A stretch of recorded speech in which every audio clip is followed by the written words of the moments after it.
Good morning, and welcome everyone to White Mountain United Methodist Church.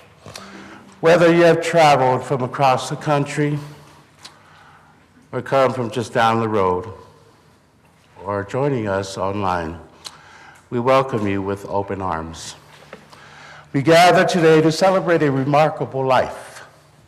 Today we honor a beloved grandmother, a mother, a sister, Marcia Mosey Grantham.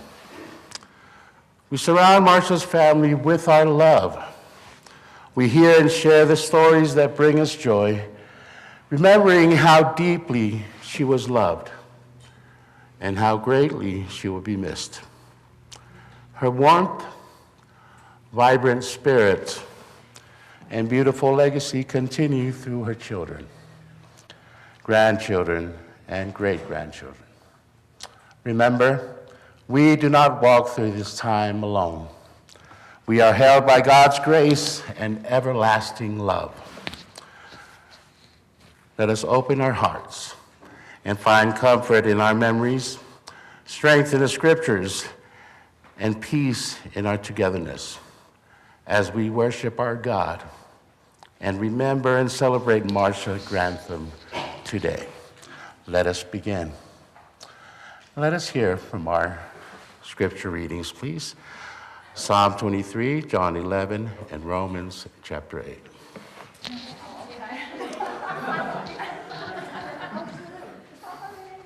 Yes, I'm going to read Psalms 23, 1 through 6. The Lord is my shepherd, I shall not want. He makes me lie down in green pastures. He leads me beside still waters. He restores my soul. He leads me in paths of righteousness for his name's sake. Even though I walk through the valley of the shadow of death, I fear no evil, for you are with me. Your rod and your staff, they comfort me. You prepare a table before me in the presence of my enemies. You anoint my head with oil. My cup overflows. Surely goodness and mercy shall follow me all the days of my life, and I shall dwell in the house of the Lord forever. Amen.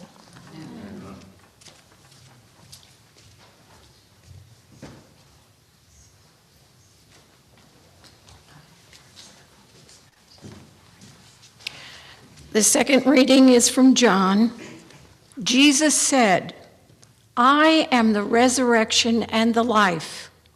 Those who believe in me, even though they die, will live. And everyone who lives and believes in me will not die.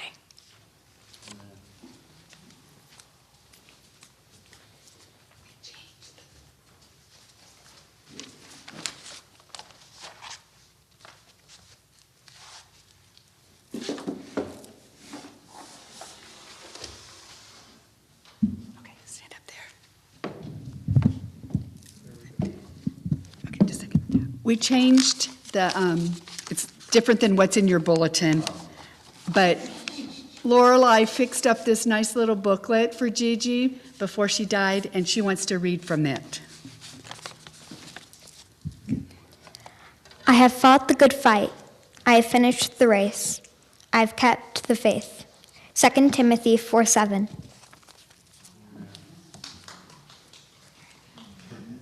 Those who are able, would you please stand for our hymn, When We All Get to Heaven, from the United Methodist Hymn Book, number 701.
You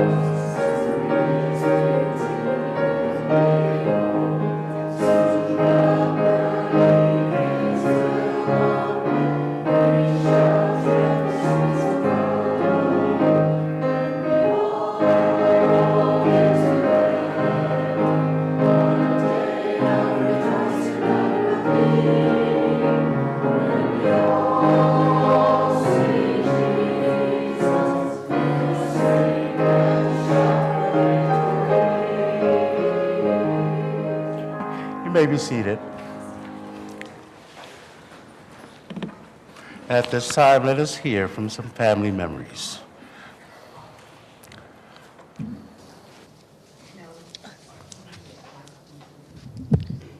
You think I'm not loud enough?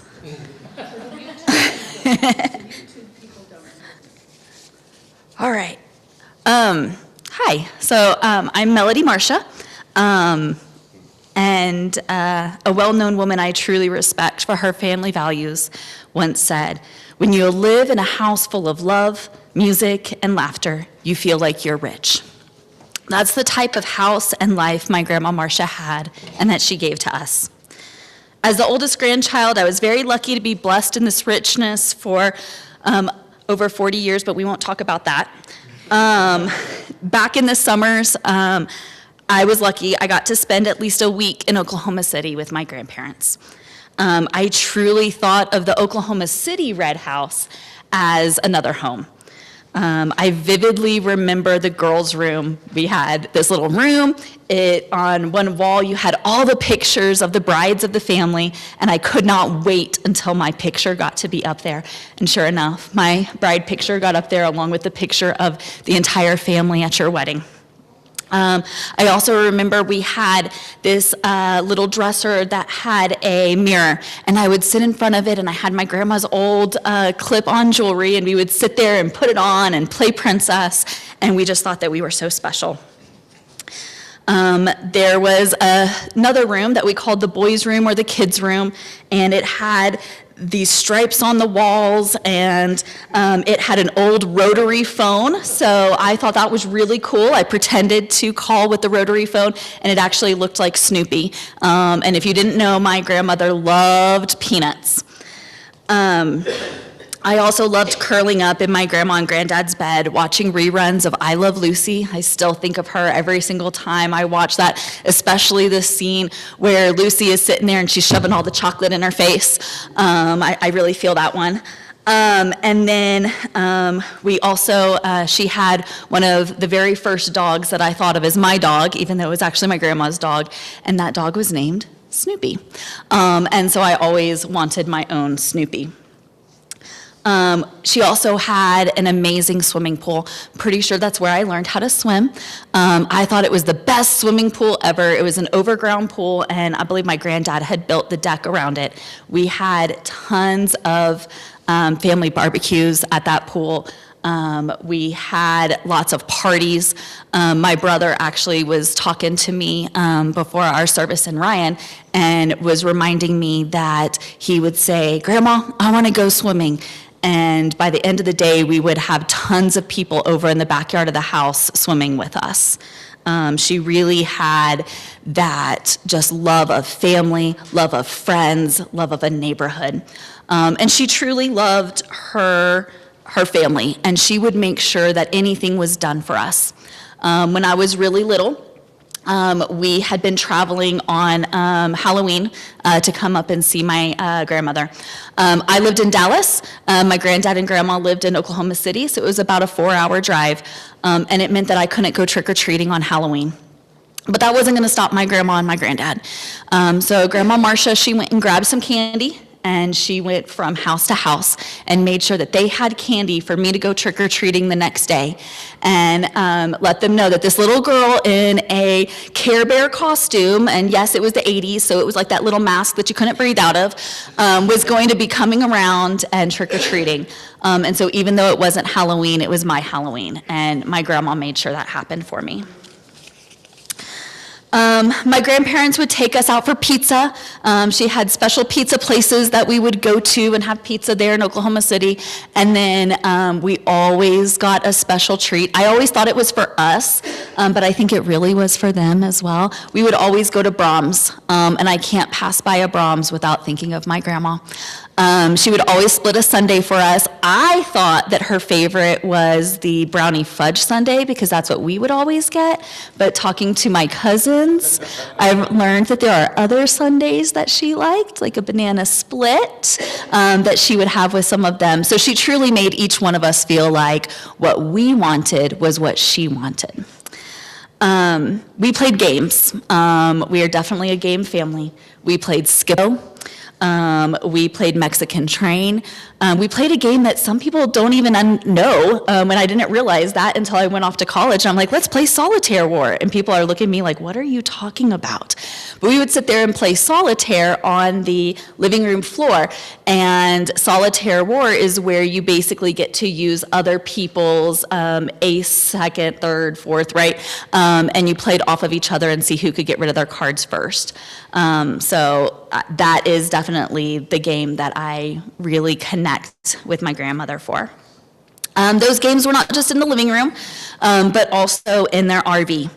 When I think of my grandparents, when my cousins think of our grandparents, that RV is a major memory. If you were watching any of the videos that we're going through, you will see one of them, the Winnie. So we had the Winnie, we had the Minnie, and we had the Bounder.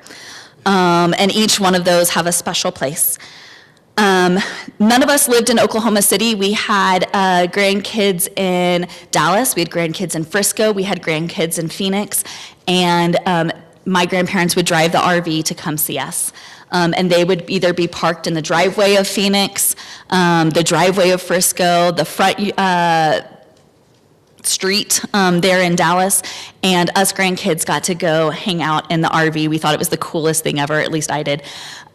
We would play games on the kitchen table. We would curl up at night and get to sleep, especially in the Mini, on the little bed that was over the cab. We thought we were the coolest thing ever. I'm sure our parents were like, thank you for taking them out of the house. We got to watch The Tonight Show in a little TV that was up there by the bed, and we just thought that we were the coolest thing ever, but we were not allowed to ask any questions about The Tonight Show. The RV also took us on many trips. We were very lucky. We got to see many national parks. We got to see all over the United States. I remember spending the night on the beach of Galveston. Actually, I think it was South Padre. Got to spend the night on the beach of South Padre because there's a national park down there. And we ended up getting stuck in the sand with the RV. And of course, I thought it was such an adventure. I cannot imagine what my grandparents were thinking as they were trying to dig that RV out of the sand on the beach and next to the ocean. But it was a great adventure. We went on a multi-week trip to Washington, D.C. With my cousins. And that was super exciting. My grandparents had a decal on the side of the RV that had a picture for every single state that RV visited. And we would go out of our way to hit a different state on the way just so my grandma Marcia could put that state on her decal.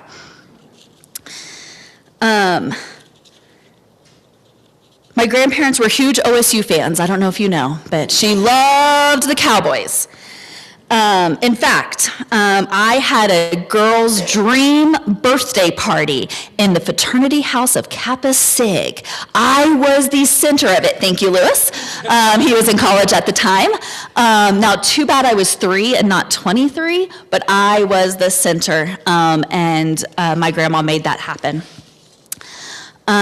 Despite being major OSU fans, my grandparents supported their grandkids. As I mentioned, I was the first grandkid, so I was the first one that did not go to OSU, and they didn't hold that against me. In fact, they went ahead and put on purple and started cheering for the Horned Frogs, as long as they weren't playing the Cowboys.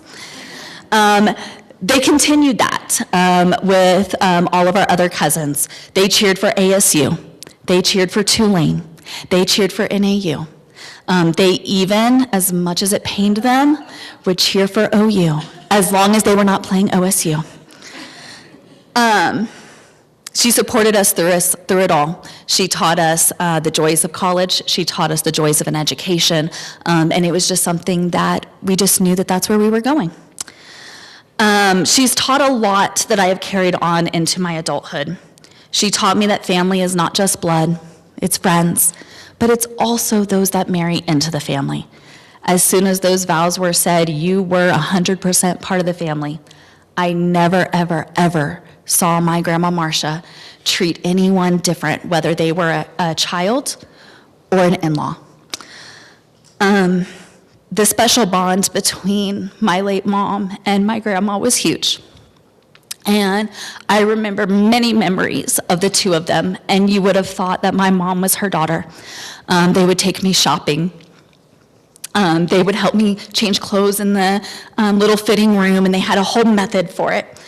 I never heard my grandma say one bad thing about my mom. They have all these stories about the monster-in-law, right? That awful mother-in-law. I never understood it because my grandmother was an amazing mother-in-law.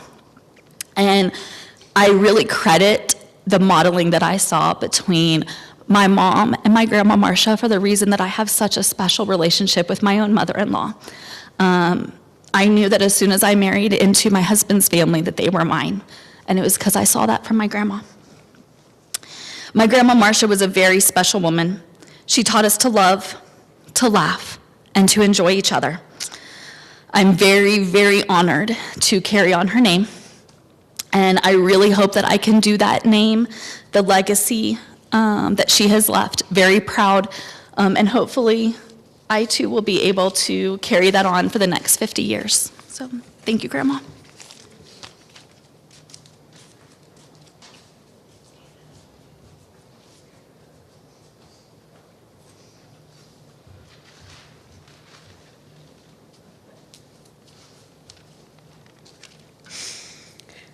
My father has always told me that you stand on the shoulders of giants, the people who come before you.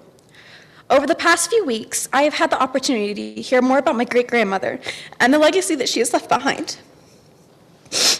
I know my Gigi in her later years. I saw her feisty personality, even in her 80s and 90s. She would get so frustrated that she couldn't drive, and she would even pout and stick out her tongue when my family told her no. It was amazing how her hair always remained that bright red. No one could ever tell me that she was not a true redhead. I always remember her love of Peanuts, the comic, Snoopy being the most loved. However, I have been told that she has identified with Peppermint Patty. Over the past few days, I have enjoyed learning about my Gigi in her younger years. How the city girl came to OSU, met a cowboy, fell in love, got married, and moved to the country, where she fell in love with the country life. Despite not wanting to leave the country, she did what was needed at the time and moved from city to city and raised a family. This family is the legacy she leaves behind. A strong family that sits around the table and laughs together. A family that shows up when others are in need. A family despite living all across the country from Arizona and Colorado and to Texas and Oklahoma and all the way east to South Carolina. When this family is together, it's like no time has passed. Legacy is not leaving something for people, it's leaving something in people. This is the legacy of my Gigi, and a legacy I know her grandchildren will continue. Thank you.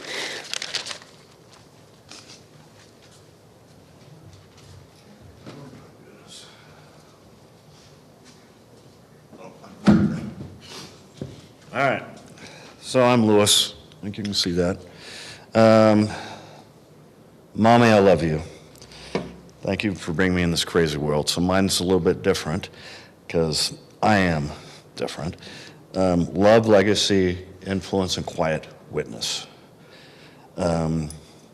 Church, youth group, choir, piano lessons, we all had that. We were brought up in the church. We were taught to love the Lord, love each other, treat other people the way they want to be treated. There you go. And I know that she knew that when I had to take piano lessons and I recorded the practice the first time, and played it back every day, and that's the only time that I practiced until I went to the piano lesson on Friday. I think she probably knew. Moms know.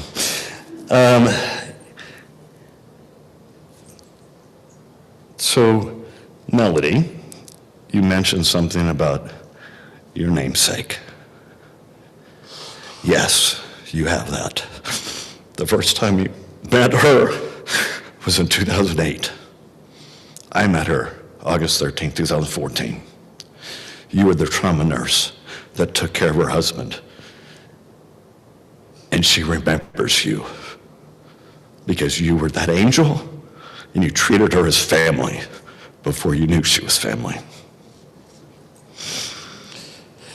Catherine, where the heck are you? You're with Mom when she's in the hospital in Oklahoma City when Rebecca came to visit, and you both treated her with respect and embracing her. Because that's the way we were brought up, that's the way we behave, and that's what we do. So there's that legacy. Also in that is that quiet or silent witness, quiet witness. You don't have to be a Bible thumper for people to understand your faith and your beliefs. You live it. So learning. She influenced us on everything we did on the learning and education in whatever method that is. I remember her grilling me on spelling words so I could win the 5th grade spelling bee. And I did, but I cried a lot. And then you guys made me cry when I did the math. Yeah, I know. And then I win the geometry contest, and then I ace everything, so thank you. But that's the way that we were raised. It's to learn and continue to learn. Hurts. You also do what you need to do for family, sacrificing yourself and your time. We needed money, and Mom went back to work when I was 14. She went to work for Hertz. I got out of that a motorcycle because I did wrestling, and she couldn't pick me up after school, so I got to ride that home, so that was good. Grace and gracious, and everything she did, you saw that, and that's the way she is. And yes, I say is. She taught me to appreciate life, humor, family, and I appreciate all of you taking time out of your day to come here and celebrate with us. And yes, it's a celebration, so you know these different stupid colors. We learn there's 2 sides to every story, or more. So treat everybody with respect. Respect, trust, honor. Very. Personifies her, you, most of us here, all of us here. There should be a tattoo. Who has glasses in the cabinet upside down? Comes from the Dust Bowl, because we weren't in the Dust Bowl, but our parents or grandparents were, and they turned the glasses upside down in the cabinet. I still do today. I go to Catherine's house, the glasses are upside down. We take these things for granted, but there's these things that are instilled in us because of Mommy. You leave the place better than you found it. You hold the door open for the ladies and others. Yes, sir, yes, ma'am. There's respect, there's reverence. This is what we do. This is how we behave. This is how we interact with other people. I knew when Mom was there watching me play a sport, I knew she was going to come to every game. I didn't have to wonder where the heck she was. I could hear her. Loudest person in the room or in the stadium, and she would do the baseball statistics, remember, keeping score, those things. So, love, legacy, influence, quiet witness. I didn't say those exact things, but you can get out of what I've said and what these other people have said and what you remember and know about Marcia, Mommy, there is that. And I think there's a sermon in there about the quiet witness. Oh, you know what this is? No, it's a spoon that has serrated edges. Huh? No, orange. I didn't like grapefruit, but Mom let me use a spoon on the orange she would cut in half. So there you go. Now you know what that is.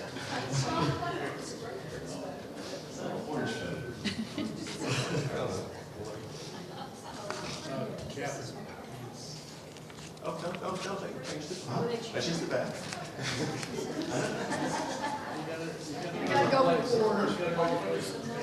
My life is benefited from my sister Catherine going before me, and she was just showing me that. Popcorn, ice cream, and Dr. Pepper. She would call me, and I'd say, "What are you having for dinner?" And she would say, "Popcorn, ice cream, and Dr. Pepper." I see some heads shaking that know that she and Dad loved that for dinner. I thought it was crazy until one time with my wife and I decided to have popcorn, ice cream, and Dr. Pepper. So Mom was an artist. We grew up with a clock on the wall that did not have any numbers on it. She had painted the clock, and it was with mushrooms. So Catherine still has the clock with the mushrooms, where we learned it was mushroom o'clock. Melody talked about the wall paint in the bedroom. Mom did that. She allowed me to put glow-in-the-dark paint on the stippled ceiling so at night I could see stars. Lewis informed me that one of her styles of painting was called toll painting, where she would paint onto objects. Dad broke his arm as a kid and had to go through therapy by churning butter. On our fireplace, we had a butter churner that Mom had painted. She also, Melody mentioned, using one of the old style, very metal phones. Well, she had painted one for our grandmother with Granny, and it was yellow and dimpled. And that's another thing that she had painted as an object, was one of those old style rotary telephones. We had two lines, and so they were going to drill a hole in it so they could have a flip switch, and they went through 3 drill bits to be able to get that switch in. Lewis mentioned playing the piano. He played a piano that was painted by Mom. That was a nice teal and dappled, and also she painted the piano bench. She allowed me to choose the color for one of my bedrooms, and so I got to grow up with a green wall, lime green, in my bedroom. And yes, she was also good at painting her hair. And then you heard about her motorhome and with the different things she did with that. She had a Pistol Pete tire cover on the back of it, so when anybody was following them up to Stillwater, they knew that they were OSU Cowboy fans. She also painted on the side a helmet with OSU on it. And so we were allowed to bring one friend to go to football games, and this is back when you would actually sit in the end zone on the ground at college football games, and it was always a thrill to be able to pick out a friend and be able to go up to the games. Popcorn, ice cream, and Dr. Pepper. She liked water skiing without getting her hair wet. She would toss up the road when done and slowly slip into the water without splashing.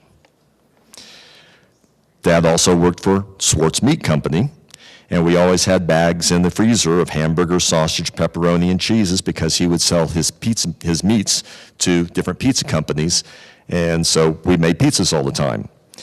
They heard the story before, but I'll repeat it here. It was the first time they had heard it. At one time, we went down to a food show in San Antonio, and I was able to bring a friend, and we sat in the booth, and Mom made pizzas all day long as Dad was selling. And my friend and I would be passing out pizzas for anybody that came by, and then also trading them for swag. Now, my first job was working for Swartz Meat Company when I was about 14. I was separating sausage along an assembly line inside the freezer, but bonus, we got popsicles for free for break. So, popcorn, ice cream, and Dr. Pepper. I was doing a project and I had written a dedication to Mom for that, and then I found that when I was going through all of our stuff. My mom taught me to believe in possibilities and to investigate probabilities. So she elevated my desire to do artwork. She encouraged me to go to art school, and I got an art degree. But I sometimes can be a flighty artist. Y'all probably didn't realize that growing up. She instilled the belief of logic within those projects, and she loved hearing about my projects, but also the goals that I had set and the goals that I had achieved. So she believed in logic, research, and critical thinking to balance the artistic mindset. Across countless phone calls, she heard about every win and every misstep, always responding with the same steady encouragement. Lewis mentioned her working for Hertz. She was in a call center with many different people from many different nationalities and many different belief systems. She told me stories about how many laughs they had and how she enjoyed being in an environment with people from all different walks of life. And like Lewis said, she treated each and every single one of them with respect, and she drilled that into us. Yeah, some people take things for granted. We take things for Grantham. So, when you're wondering what you should have for dinner tonight, popcorn, ice cream, and Dr. Pepper. And shout out to everybody on YouTube.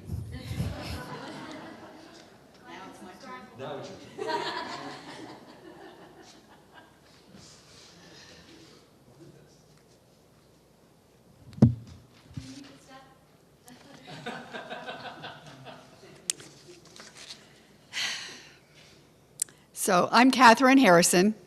I'm the only one of the siblings that doesn't have the Grantham as my last name. I have it as my middle name, but anyway. I want to thank all of you who got the message that this was a celebration, and you guys responded. Thank you. And I did have one quick story about Dr. Pepper that I don't know that you guys remember. Dale might.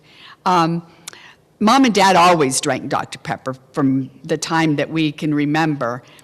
But when we lived in New Jersey, you couldn't get Dr. Pepper at that time. And my mom's sister lived in Pittsburgh. They went up to Pittsburgh, or we all went up to Pittsburgh to visit Aunt and Uncle's, and they brought back several cases of Dr. Pepper so that she could have it for a while. So I just wanted to say, Mom always supported me. As you can see, I'm the only girl, and I think that having the brothers helped me in my career choice. For those of you, I became an engineer when there were very few women in engineering. But Mom had a lot to do with that also. She herself had a science mind. She could have gotten a minor in science along with her bachelor's degree in education. But when I got my job back in Arizona, so we were living in Oklahoma City at the time, so her only girl got a job in Arizona, and her only request was that my big brother drive with me out to where I was going to move. Now, part of that could be because there was a sheet of ice, literally, between Oklahoma City and Flagstaff. So he was there to protect me. I want to thank Mom for her love of camping. We loved camping growing up, and we can thank Mom for this. Mom and Dad RV'd all over the U.S., you heard that. Mom was the influential one in that. But her love for camping started very early. She started camping when she was a Brownie Scout. And a shout out to Patty, if you're on the YouTube, we love you. She and Patty were in Brownie Scouts together, and they've stayed in touch since then. But she always loved scouting. She herself was from a scouting family. In my grandfather's 1918 yearbook, it showed Mom's dad as a scout, and Mom's 2 grandfathers as active adult scouters.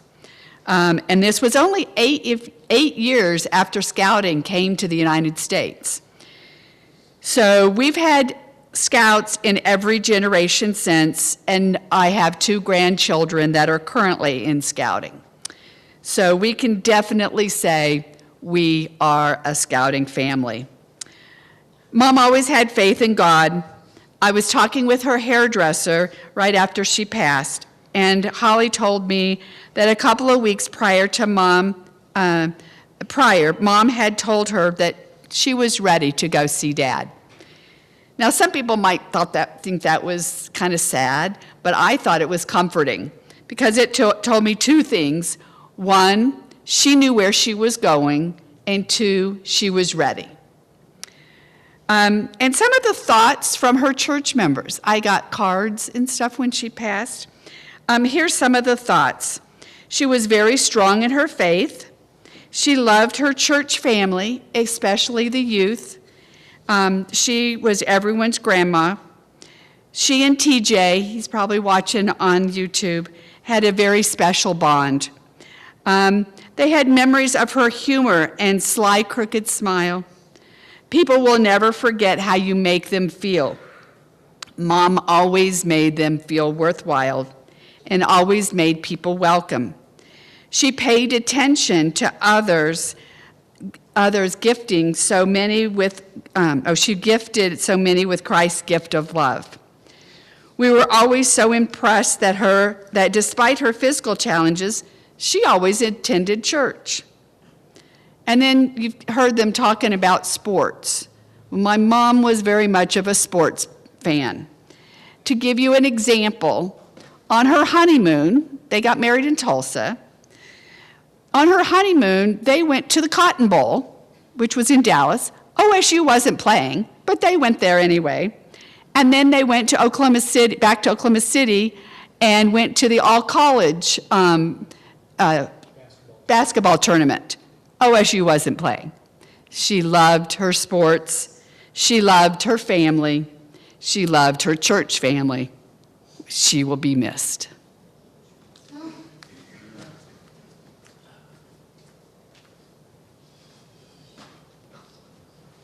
And the first shall be last. Kind of to piggyback on you probably don't know, but when Mom was in high school, she played field hockey. And I don't think many people know that, but that she played all the way through high school. Firsts. I was the first. Found out that my very first passport was a passport where in 1955 I was a babe in my mom's arms. And it was a military passport because Dad was stationed in France and we were going over there to live with him.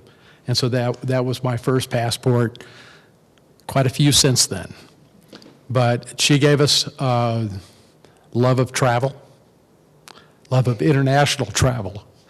And it was kind of my study in college where I got a degree in international relations with an area study in Russia and East Europe.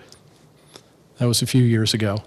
And right now we have a good time going on trips. I always got to call Mom and let her know where we were going. Firsts. One of the first memories that I have of Mom is when she was pregnant with Catherine. So there's 2.5 years difference between us. So I was pretty young at that time. And everybody's talked about these fancy rotary phones and things like that, right? Mom taught me, okay, you step up on this stool, you take the receiver off the phone, you put your mouth next to the speaker, crank the crank, and say, I want to speak to my daddy. That's all I had to do. And they knew who it was, where it was coming from, and what the situation was, because it was a small town. As we moved, I was always the first. Mom and Dad moved a lot. I went to 12 different schools, one high school. But every time that we moved, there was two things that Mom and Dad made sure that they had first. They found the closest Methodist church, and they found a scout troop for me. In fact, in one place, when we moved to New Jersey, we moved there on a Saturday. On Sunday, I went to summer camp with a troop that I had joined that I didn't know I had joined. For 2 weeks, before I was even able to unpack my bags. So first, I was the first to graduate high school, to go through high school, graduate high school, first to go to college, first to get married, and first to have grandchild.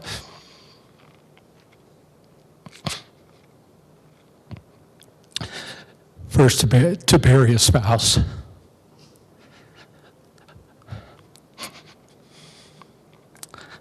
First to have a great-grandchild or a grandchild. But through it all, Mom, as everybody has talked about, was very accepting for everybody that came into the family. All of the spouses. Rose, who came along. Rebecca, who came along. Don, who was always there. Okay? You know, she had a special place in her heart for Don because it was the only son-in-law that she could have. She had all sorts of daughter-in-laws. And it seems like that we had more grandchildren and great-grandchildren that were female, especially the great-grandchildren at this particular point in time. Because I have three, one 17, one 15, and one 8 months. So firsts. I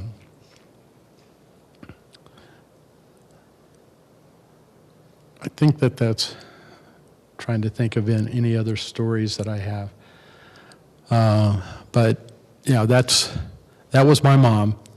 It's kind of interesting for me to listen because Catherine and I were kind of a little bit older than the two boys, and it was almost like two separate lifetimes. Catherine and I moving around a lot. I wasn't in the house in Oklahoma City for maybe 4 years before I went to college. But that's where Yancey and Lewis grew up, and that's where the grandkids learned a lot. So we have all that. And one of the things that we have, that I've had in common with both my dad and my mom, was singing, and one of her favorite songs was Amazing Grace. I'd like to sing that for you now.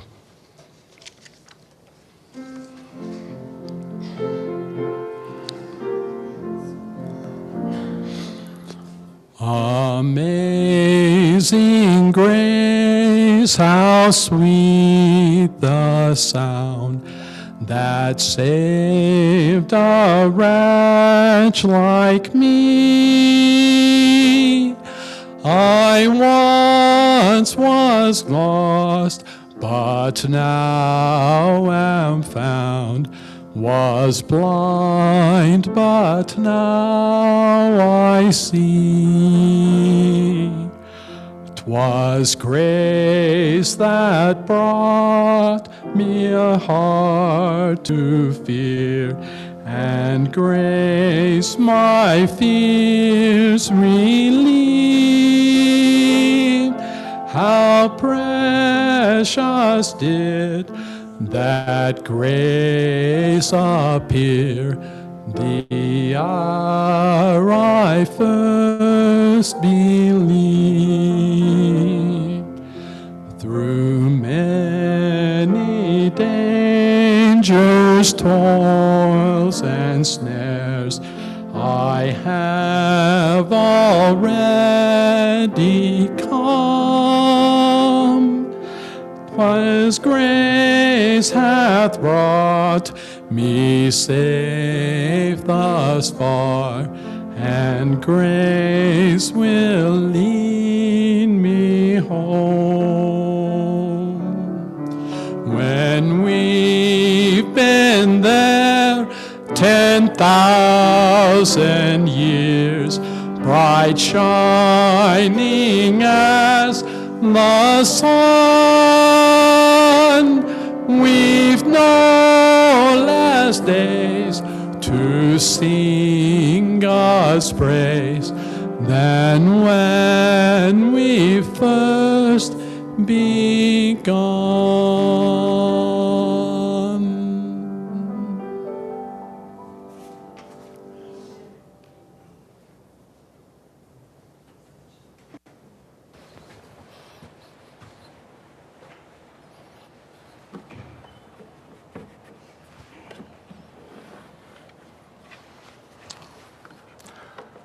Blessed assurance, a hope that holds us.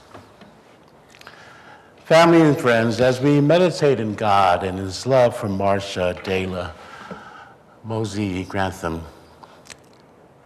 some of you may already know, and as we heard from Catherine in the NC of the Sun, that Marcia's favorite drink was Dr. Pepper. I would know, because I'll share with you later. But she kept a supply at her own home and in our church kitchen refrigerator. Catherine made sure that whenever or wherever Marcia went, a Dr. Pepper was never too far away. The funny thing is, Nikki cared once for someone whose favorite drink was also Dr. Pepper.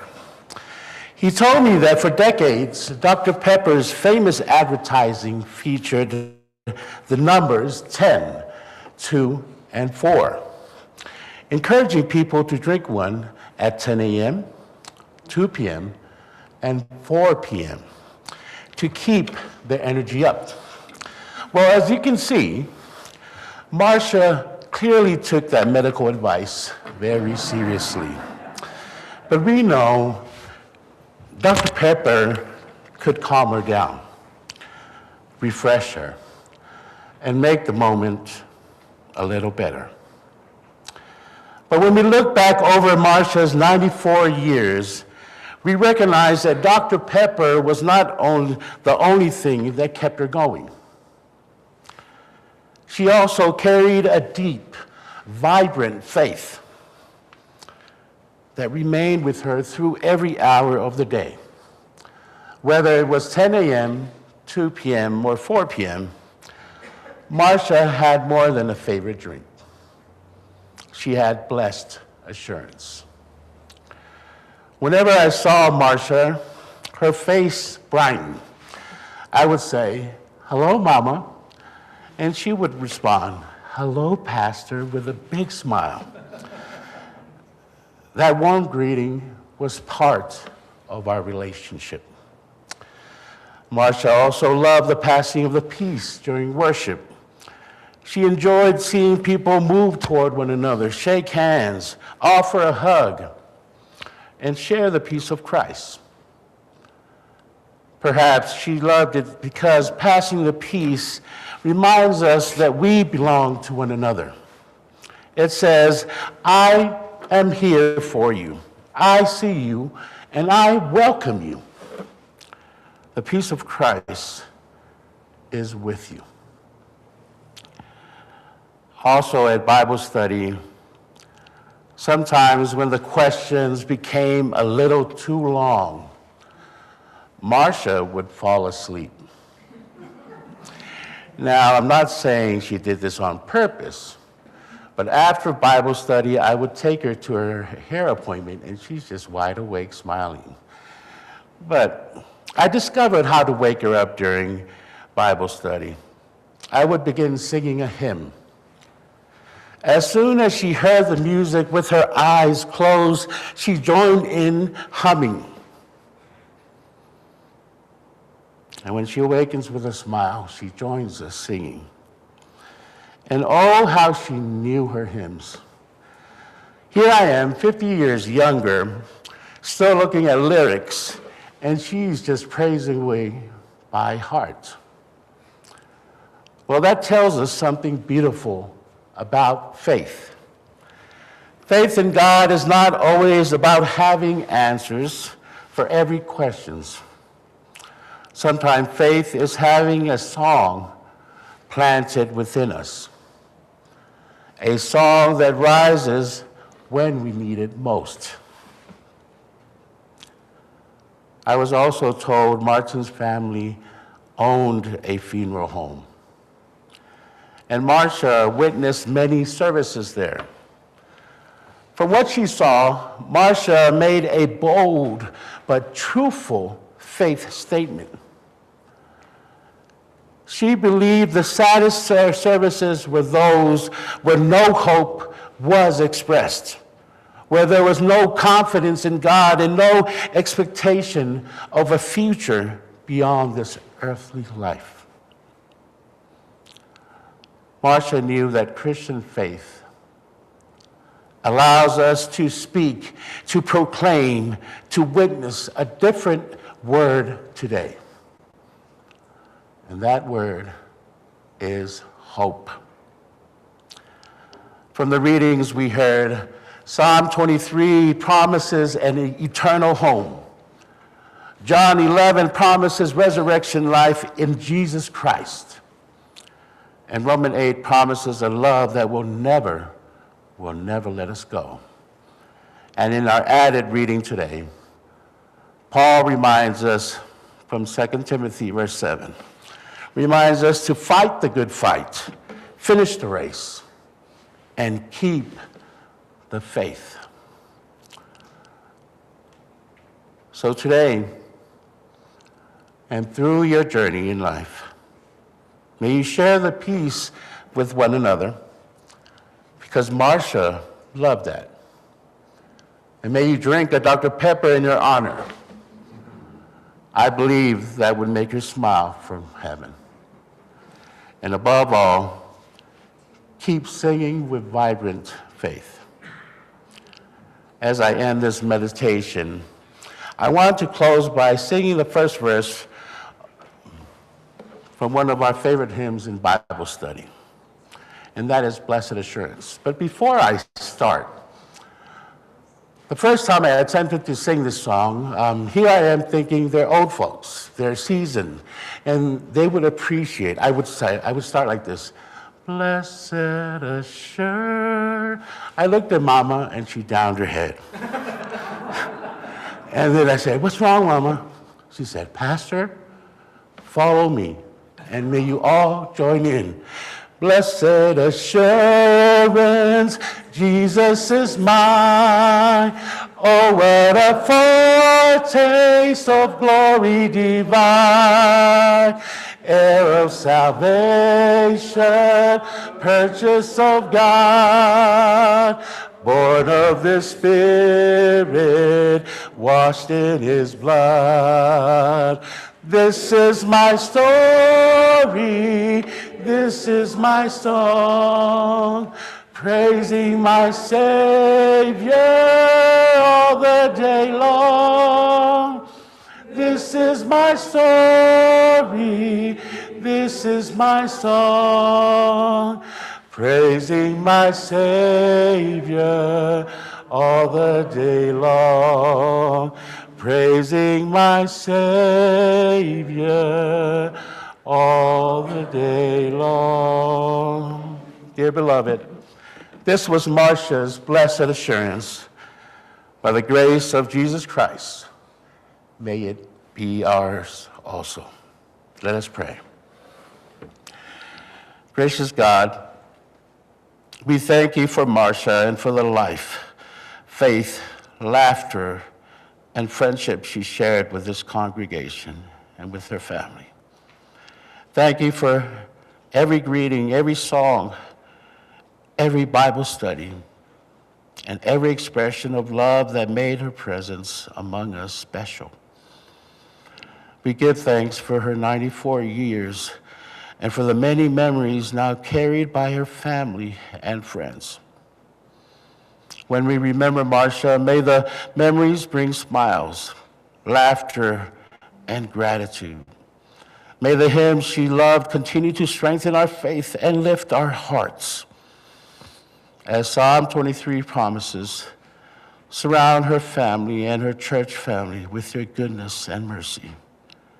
And as Jesus declares in John 11, assure us that he is the resurrection and the life.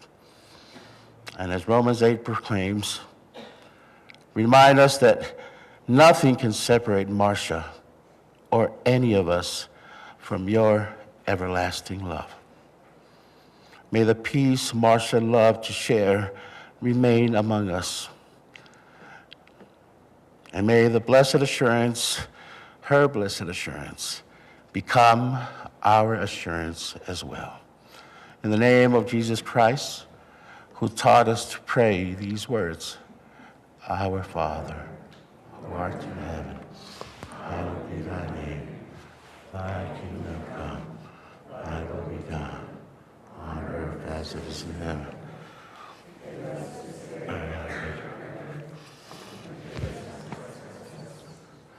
We forgive those who trespass against us. Lead us not into temptation, but deliver us from evil. For thine is the kingdom, and power, and glory. Amen.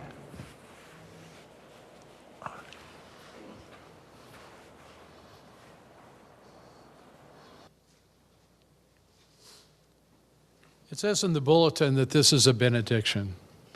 This is the ending of a celebration of life. And as everybody is told about my mom, she was very much a Christian lady that had her faith, but she also welcomed into her family those with other denominations. Those from a different religion into her family, and those with other faith beliefs. So as we go from this place, remember that each one of us is the one that shows our faith, not through our words, but through our actions. So just remember that as we go forth. Now, as part of the celebration of life, Mom always wanted to have When the Saints Go Marching In. And Catherine told me that, and I go, well, I can understand a little bit why she wants that, but do you know some of the reasons? She goes, not really. And I said, well, there's two other reasons I know of besides she just likes the song. One of them was we moved and lived in New Orleans. Okay, and the celebration of life there was the third line, and they would sing as part of the funerals. But also, Mom and I had we were part of the Emmaus community in our various churches, and in that, which is a special weekend, part of that. At the end of the weekend, they would sing When the Saints Go Marching In. So what we're going to do is we're going to make a third line, and we're going to sing When the Saints Go Marching In as we march to the reception hall.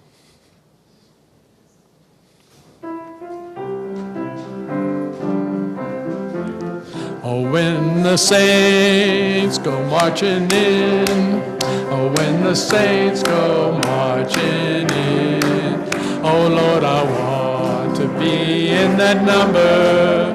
Oh, when the saints go marching in, oh, when the sun refused to shine, when the sun refused to shine, Lord, I want to be in that number. When the sun refused to shine, when they crowned him Lord of all, when they crowned him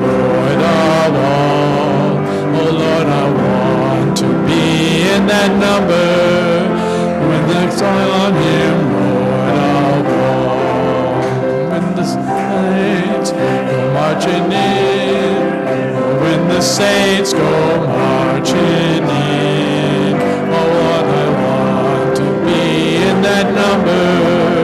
When the saints go marching in, when the sun refused to shine, when the sun refused to shine, Lord, I want to be in that number. When the sun refused to shine, oh, when they crown him Lord of all, oh, when they crown him Lord of all, oh Lord, I want to be in that number. When they crown him Lord of all, marching in, oh, when the saints go marching in, Lord, I want to be in that number. When the saints go marching in, refuse to shine, when the sun refused to shine, Lord, I want to be in that number. When the sun refused to shine.